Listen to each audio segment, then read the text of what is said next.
Hello, everybody, and welcome back to Helen Millar Head to Heart Living podcast. I am really excited to be back. It's been a little while since I've been with you, and that's because I only have one of these when I have somebody who I'm really excited to bring you to share what they're up to with their life, how they're choosing to use their time and the service that they're offering the world. And that is why I'm now with Carey Davidson, who I came across through the work of Tony Robbins, who I work with closely. And he's a fan of her work in the Five Archetypes. She's an author and has a really profound system to help people deeper in their understanding of themselves, how they communicate, how they make sense of the world, and tools to how you can then change, shape, and have a more effective relationship and presence in the world. Carrie might want to describe that better. I found it really helpful myself, and also the five archetypes relate to a lot of the work that I do and how I understand nature and how healing being with in nature and with trees can be. So, Carrie, thank you so much. Thank you for being here and thank you for your time. Well, thank you. That was a beautiful and very well said introduction. Okay, great. Thank Good you. start. So before we go too much into your work and the book and the model, I'm curious how your journey's been to doing the work you do in the world. What's brought you to where you are today? Well, I would say my journey began as a little kid, where I was confused about why sometimes people didn't get along.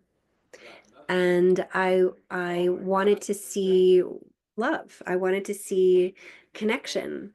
And I know that it warmed my heart when I was close to people, when people were happy. And so I think that I was more of an observer for much of my life, watching people interact and looking for nuggets of, well, why does it work sometimes and why does it not work sometimes? Hmm. And so I was just collecting these little nuggets. And I would say for most of the beginning of my life, I didn't do a great job in relationships. And I'm like, why aren't people happy with me? What did I do wrong? What could I do better? Um, and I landed in my first career was in human resources, and it's kind of a petri dish of figuring out how can people relate well to each other and get along to get something done. Hmm. And here I was thinking, well, I'm a grown up now. I've graduated college. I'm going out into the world. I'm going to see how the real adults do it. And I sure did. And and I found over time that kind of two things started to happen. Well, number one, people really didn't know how to deal with discomfort. Hmm. When I'm upset, when something doesn't go my way, I noticed people do one of two things. They would either lash out, get angry, loud, scream, demand, or they would kind of disappear and fester and complain a little bit behind the scenes. But both actions were separateness. It was all isolated, like going away. It was not creating cohesion. And it just kind of reinforced my desire to find out, well, don't you think things would be better if we knew how to come together when we felt scared, when we felt uncomfortable? Um, so it kind of, I searched for, does psychology teach this? Do any of the training and development opportunities teach us this? And I would try things and train things and I would get like, no one wanted to sit still and listen and learn anything. Um, number one. And even when it was decent learning, it wouldn't integrate. It was like we were Teflon. It's like, do this. No, I don't want to. And so people just kept doing their patterns. And so that led me to take a huge step back and say, well, why do we think that what we have in place is the gold standard?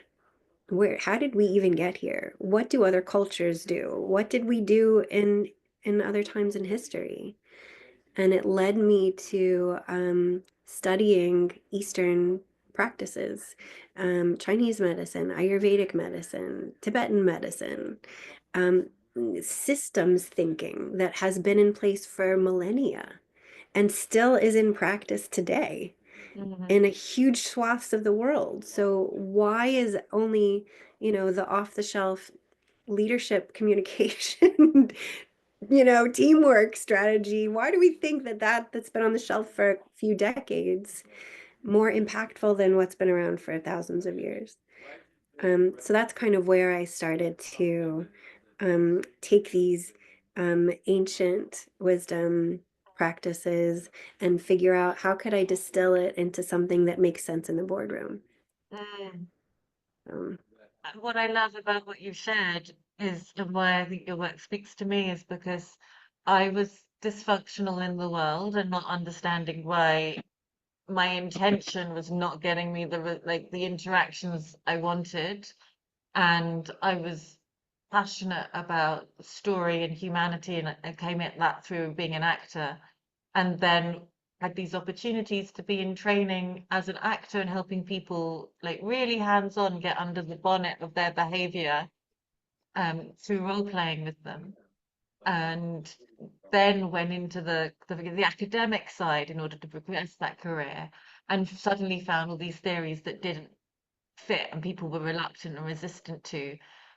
But it was when I later met Nichiren Buddhism and became a Buddhist and suddenly had a philosophy that was made so much sense to me, mind, body, and soul, and had been lacking in the way that I was raised to make sense of the world. So I was raised as an atheist and there was no systems thinking, yeah. that everything started to fall in place, and I started to understand the depths with which change and human behavior and interactions and dynamics happen, and a really wholesome way of growing rather than like trying to chop down or uproot or make wrong your behavior, rather than Mhm. kind of like mature into it.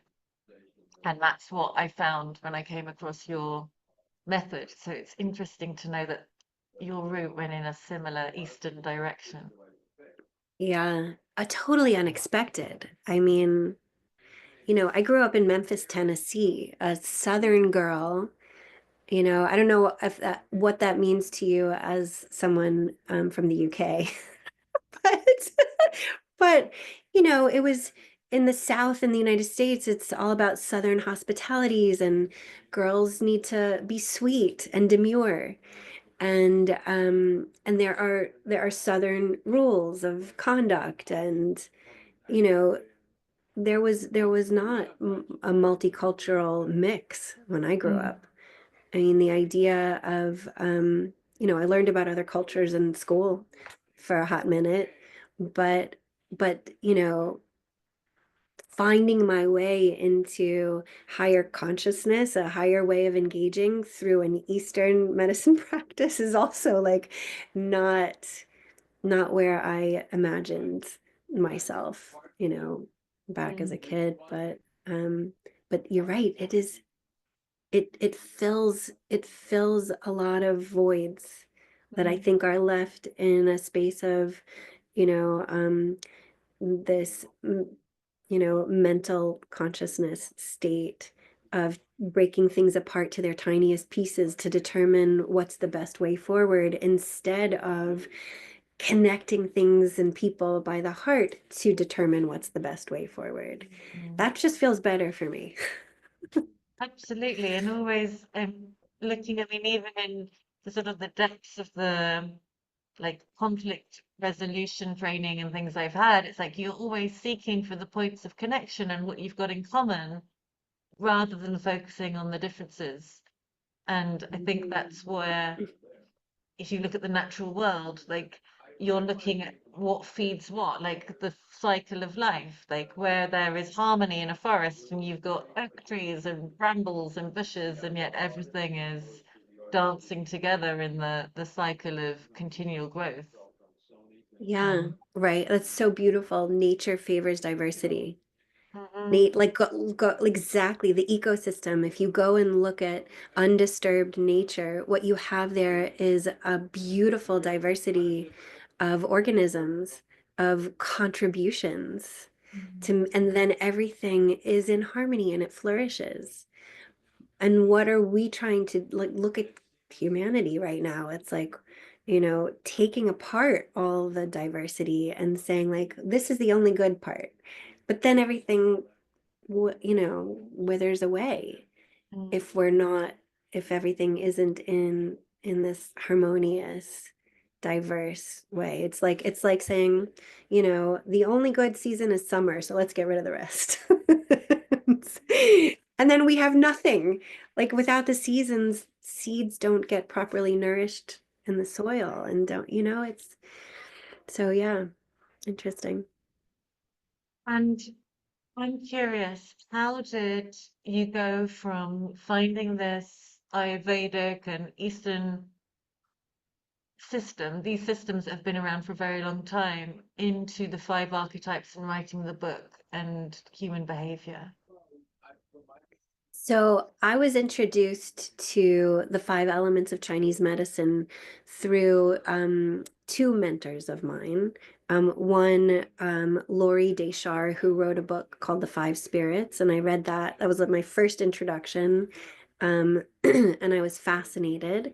And the second was Dr. Stephen Cowan, who's a pediatrician who uses the five elements in his peds practice to help families stay connected in the face of difficulty, challenging diagnoses and things. Mhm. So with him, we started. He had a space in my center when I had a center in New York, and I talked to him.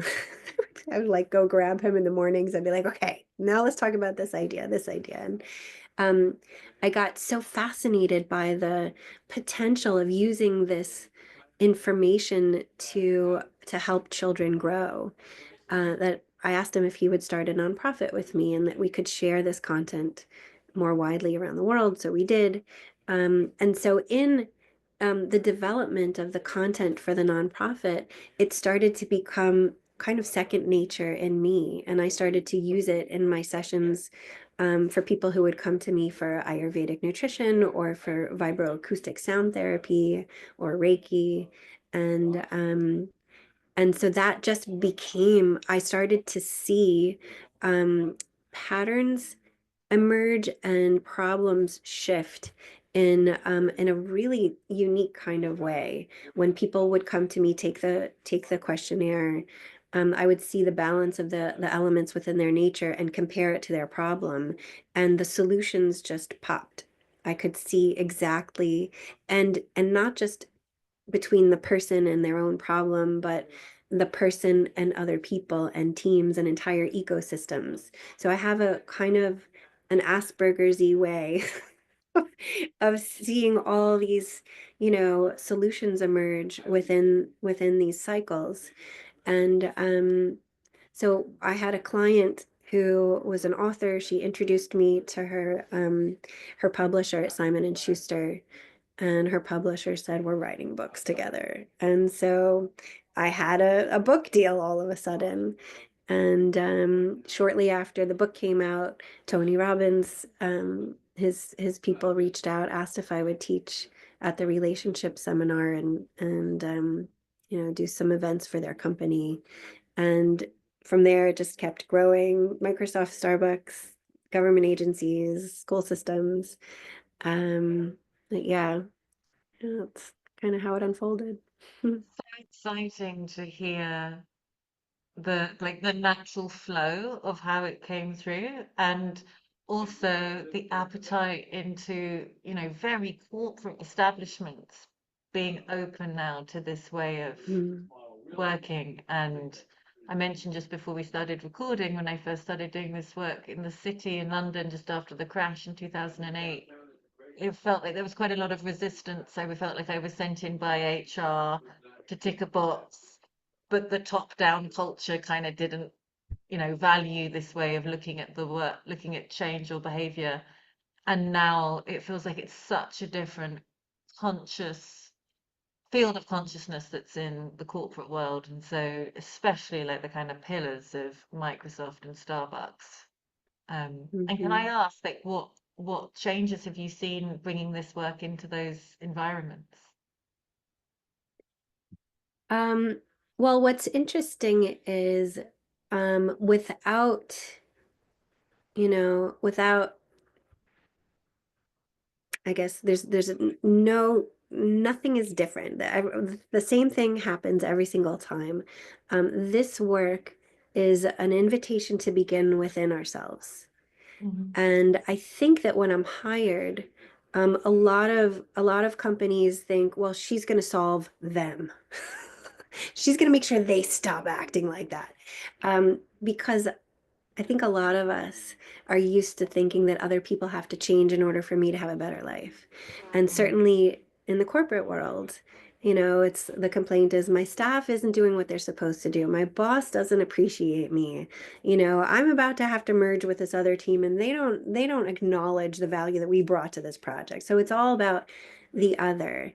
And so the beauty of what happens pretty much every time I go into a company is that within the first 30 minutes, there's a very clear-cut understanding that the only thing I have control over is my relationship to my perception of reality. And that when I shift it in a very unique and specific way based on my archetypes, all my symptoms fall away. Like no one is bad anymore. No one does anything to me. I'm not a victim. I take my power back. It's a very disempowering stance to think that, someone else has to change in order for my life to be better. That sets us up for a lifetime of misery and exhaustion. And so I would say the thing that across the board people take away is an immediate empowerment and something specific I can do to change my entire world. And that it applies not just in my office, but with my kids, with my husband, with my friends, with my parents. I mean, without fail, I have people in every workshop say, "Oh my God, now I know why my husband drives me crazy," or now I know how to shift that thing at home. Um, yeah, so it feels really good to have like the thing we know that we can change to make it all, Mm. kind of elevate is in here. And that it's easy, that it's not a journey, it's not a process. It's an awareness and one little activity, and then all the stuff starts to fall away and you can breathe and you can Mm. plan and you can move forward. So, Amazing. And very much ties into, I can see where Tony Robbins's people were interested because his work, I think the depth, the sort of nugget of his work is about shifting the meaning that we give things. And I found that personally really helpful, like the meaning, the story that I've put around things I've been through and what I made that mean, and changing that narrative has totally revolutionized how I feel about my life and how I show up and who I see myself as, and if I ever sort of have any clarity about that. But yeah, well, it's yeah. true. It's like in Chinese medicine, that's considered the mysterious path. This capacity to recognize that you're telling yourself a story and move past it. If we can traverse this path, everything is open to us. Anything is available to us. Mm. And that's us, getting stuck in the metal in our own body. So metal is rigid thinking. It's believing the story is true. And then water is letting it all go. So it's like traversing from within ourselves between the metal in us to the water in us.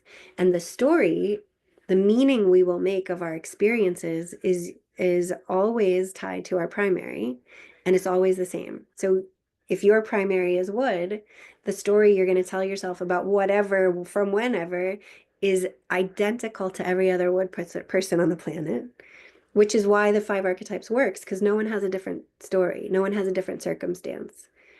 It's like people come in and think I'm psychic, and maybe I have a little bit of that in me, but But it's not that. It's that, wood is wood is wood. Fire is fire is fire. They correspond to our organs the same way as our thoughts and our story making. So it's not like you would open us up, in New York and see that we have different organs than you guys in the UK. Same as our story making. Nothing is unique according to this Chinese medicine perspective. So, And I think we also see that in like tapping into my roots, like in Shakespeare, because the reason that these stories still speak to us now is because humanity has not changed. yeah. Like we are still jealous and, you know, pedantic and annoyed about the same things that we always have been. And that's why like I think he was an absolute genius of the human condition. Because he saw in such a broad spectrum of people the nuance and the minutiae of like what makes people tick. And that's why it's still the tragedies are still tragic and the comedies are still funny, most of them. Um, Right. That's because so we are true. because we are timelessly repeating. And I think our suffering comes from when we repeat the things that cause us pain and Yeah. don't grow through them. So could you walk us through the five archetypes to people who are listening so that they can have maybe some aha moments? Of course, I'm going to put the links to taking the quiz for them below, but just whilst people, if they're driving and they're not doing the quiz right now, maybe they can get a gist about what it is we're talking about. Yeah, sure. So the five archetypes represent the five forces within us, that when they're in flow, everything works well. And they correspond to our organs as much as they do to our thoughts, to our desires, to our fears, our greater purpose in this world, to how we connect to other people, and how we achieve unconditional love and higher consciousness.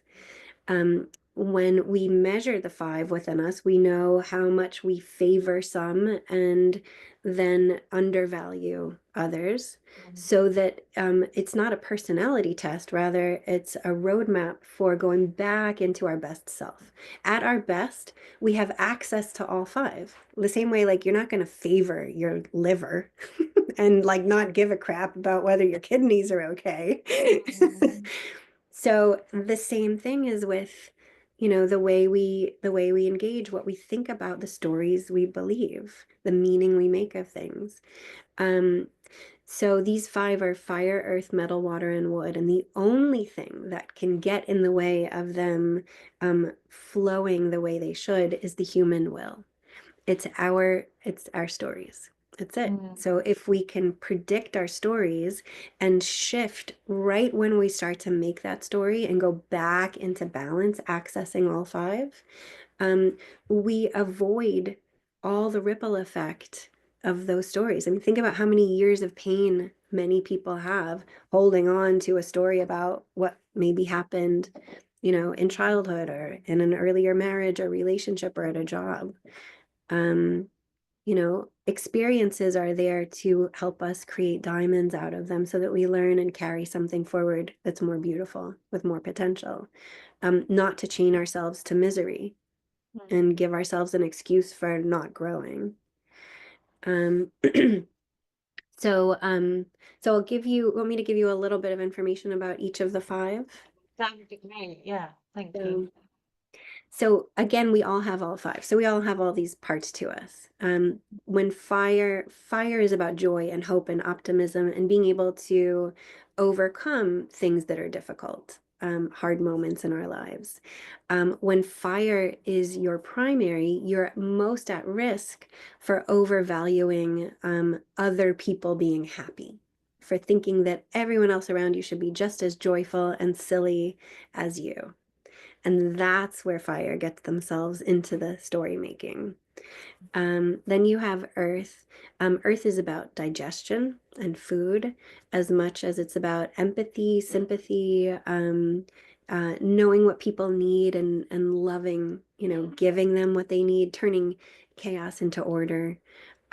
where when earth is your primary, you're at risk for getting upset that other people don't sympathize with the fact that you take care of everything for everyone all the time and needing people to appreciate you or thank you. When we get stuck there, we set ourselves up for the whole, spiral and breakdown of the story of who didn't say thank you. And then we have metal. The metal in us is about, it's about our breath, it's about our lungs, um, as much as it's about grace, beauty, perfection, organization, gratitude, forgiveness. Um, when metal is our primary, we are at risk for over needing other people to acknowledge the value in what we bring to a project or a relationship, and getting stuck in grieving kind of how they used to be, how it used to be here, and wishing we could go back. Right? Metal is about the past. Um, then you have water. Water is about sleep and hydration at its physical core. But it's also about the capacity to find peace and reflection and quiet and take time, not believe everything you hear, be skeptical and think through things before you make a rash decision. Um, um, when water is your primary, you can get overstuck on, a fear of being misunderstood. Because water people, when it's your primary, they tend to be more introspective and quiet. And so there's a greater capacity that other people don't understand you because you didn't say anything, because you were just thinking it. So then you have wood. Wood's gift to the world is the capacity to face everything no matter what, not being afraid. It's people who are not risk averse. They're trailblazers. They try new things. They're up for any challenge. They like momentum. It's in the body. It's physical movement and exercise. Mm. When wood is your primary, you're most at risk for feeling anger when other people don't appreciate your plan or way to move forward.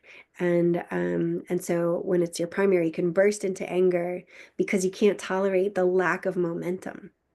It's not so much that you'd want people to appreciate your plan as much as you want everything to move. And I have yes, wood as my primary. yeah. Does that sound familiar? I'm so familiar. Yeah, yeah. And then I realize that, like personally, recently, series of things didn't plan, like out of the blue, all sort of stopped, and I was like, okay, learn this lesson, Helen. So I'm taking a step back. I physically took myself to sit in the forest and, and not be in like hustle or like drive at the expense of wisdom, right? Yeah, So trying to balance that yeah, desire for growth and movement at the expense of like the right growth and movement. yeah. So, what I love about what you're saying and about this system in general is that we all have everything we need in us to reach that capacity to find our wisdom. Hmm. And we were all given a gift of the one thing that's going to be a distraction. And so we know what it is. Like, yours is wood. Yours is the desire for momentum will always get in your way of finding that center, finding that unconditional love for yourself, for humanity, for the systems that sometimes slow us down.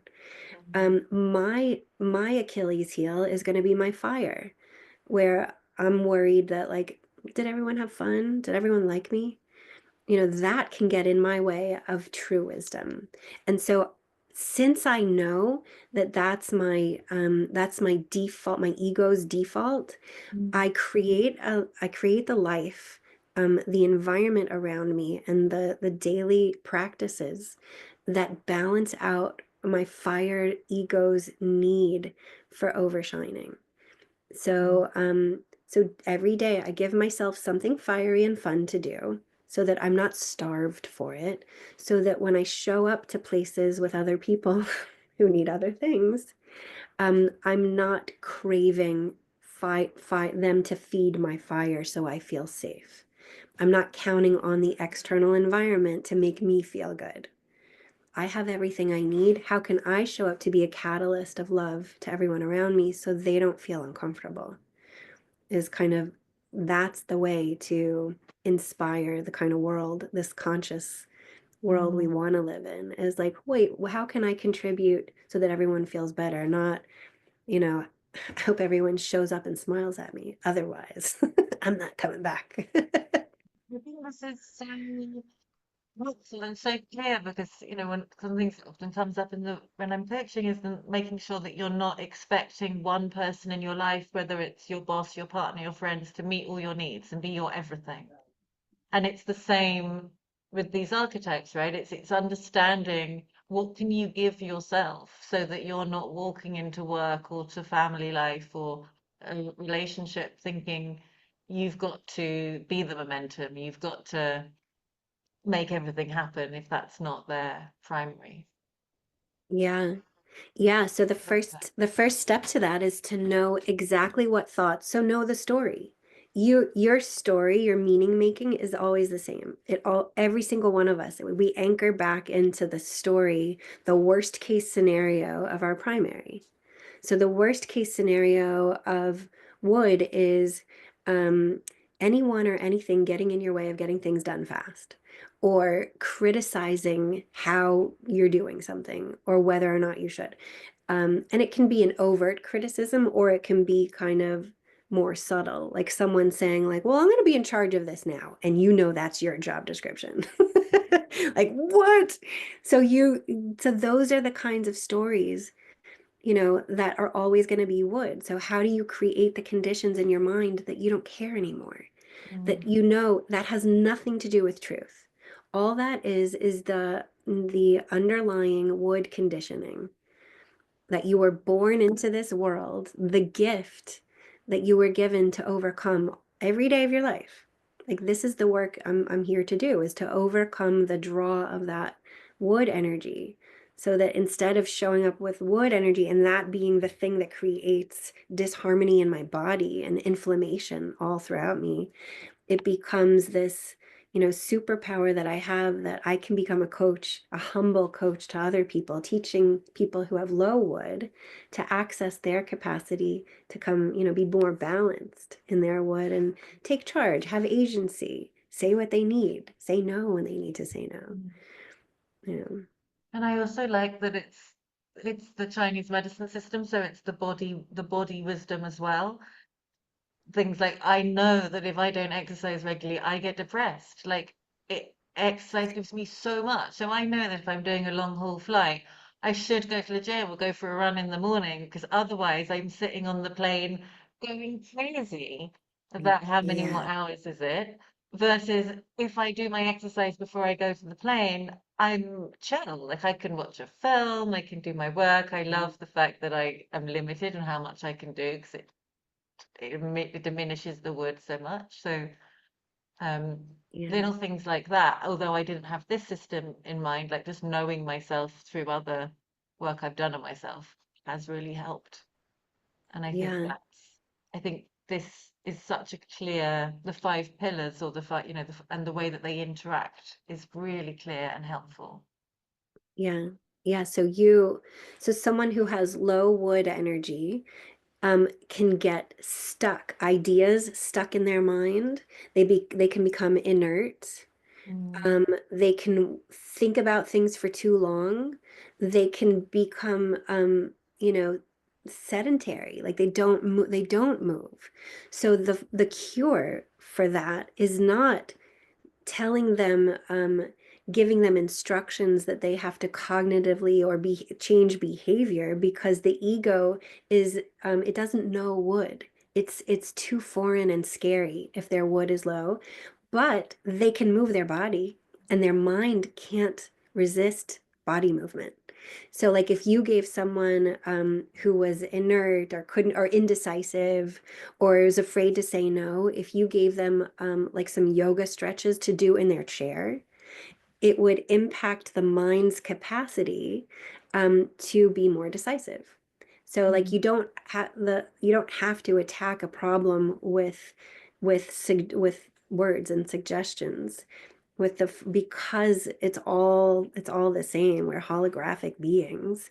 You could address, a problem with the physical component of that element and also see change happen. mm. Mm, Yeah, it's and cool stuff. environment is so key to that as well. I think. Yeah. Um, thank you so much. This is endlessly fascinating. Um, I'm very excited about its uses and more people finding out about it and unlocking things for themselves. How can people go deeper if people are listening and going, yes, oh, I'm this, I'm metal, I'm water, I'm, oh, he's that. What can they do? How can they find this work and go deeper with it? Well, we just launched a podcast called The Eruption, and it's IRRUPTION. And it's basically taking five archetypes. So everyone, I encourage who's listening to the podcast, take the assessment, have your numbers in front of you because it's a playbook, play by play, how to um, erupt into integral consciousness, the capacity to make these decisions and because there's something going on, like people feel stuck, people like things are changing in a Mhm. big way, and we want to know how can I elevate, how can I improve my life, improve my relationship. So this will be a podcast that takes you into what the hell is happening, where are we headed, and how can I elevate my experience. And you can find the questionnaire at Harmon Group .com, HARMIN, or CareyDavidson.com. And you can always pick up the book and read more. Brilliant. And I'm going to put all those links below for people watching.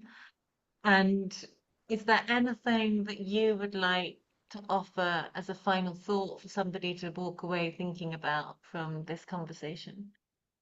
Mm. I would invite people to take at least one moment every day and slow down and see if you can listen to what you're thinking. Just notice at least one thought. What's like, write out the sentence in your mind's eye. Like when we can slow down enough to recognize the actual words that we're saying, it helps us make better choices. It helps us not make reactive choices.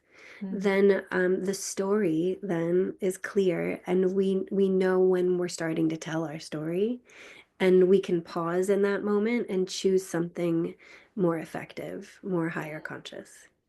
That's what I would say. amazing, Carrie. Thank you so much. It's been such a pleasure. And Likewise, Helen. Thank you. looking forward to going deeper with your work myself. And thank you to everybody who's tuned in and listened. I would love to know your thoughts, what your reflections, what your aha moments and your takeaways are. And if, especially, I'm curious if you haven't yet taken the quiz, as you were listening to the archetypes, which do you think is your primary? Were you wood, were you water, were you fire?